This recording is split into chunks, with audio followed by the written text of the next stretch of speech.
The opposing clear corneal incisions are a safe, effective, easy to learn, fairly predictable, and a cost-effective means of reducing the pre-operative corneal astigmatism.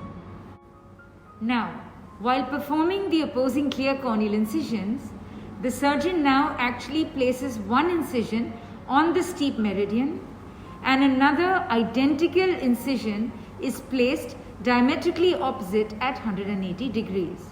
When the surgeon is placing the first incision on the steep meridian, the manual dexterity required to perform this incision on the steep meridian is significant and can be challenging because he is now placing the incision at a point he is not used to placing it at.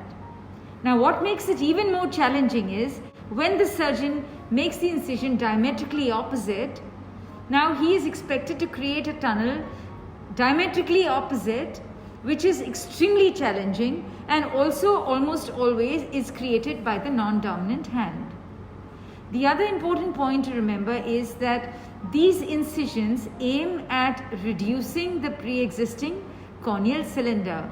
So one needs to be absolutely bang on with respect to wound construction, the architecture of the wound with respect to its width, no slicing movements, its position, its radiality, and its length.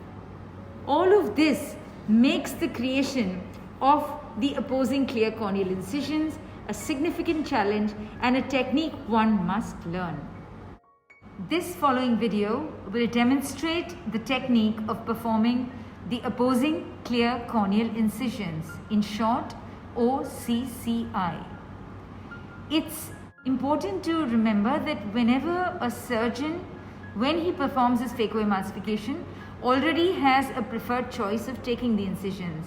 So either a surgeon takes temporal incisions, or if a surgeon sits superiorly, it is usually somewhere around 120 degrees for a right-handed surgeon and approximately 65 to 70 degrees for a left-handed surgeon. As the surgeon develops his skill sets in performing phacoemulsification, the manual dexterity required to create these incisions at a predicted, repeatable place becomes a lot easier. We are about to operate the left eye of this gentleman who has a astigmatism of plus 1.27 at 99 degrees. So the aim is to perform OCCI at 99 degrees. The 0 and 180 have been marked on a slit lamp and they are just highlighted with a blue dye to aid in ease of the rest of the markings. This is 100 and approximately this would be 99.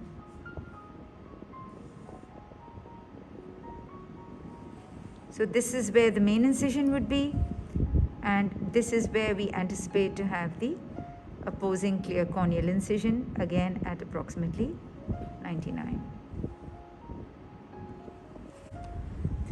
We now demonstrate the creation of the opposing clear corneal incisions. It's very important that you check your keratome under the scope to make sure that there is no damage in the tip.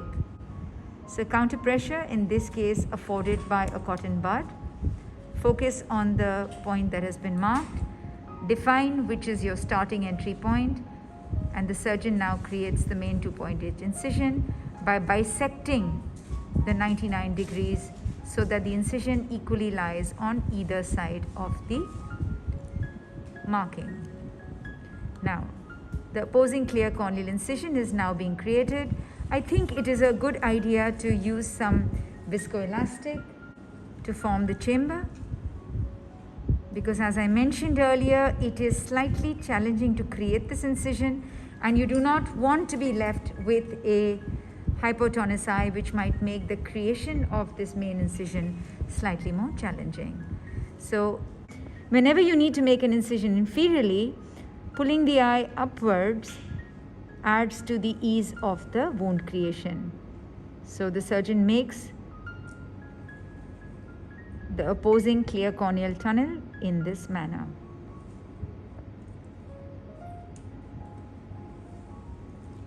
It's just worth noting that the main incision here is what is going to be used for the phacoemulsification, And this opposing clear corneal incision is now going to be left undisturbed till the very end, wherein it's just going to be hydrated at the end of the surgery.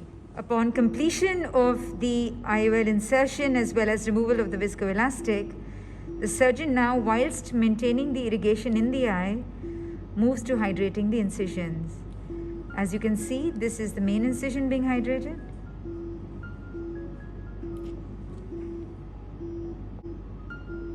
The left side port being hydrated. The source of the irrigation is out now. The right side port is now hydrated.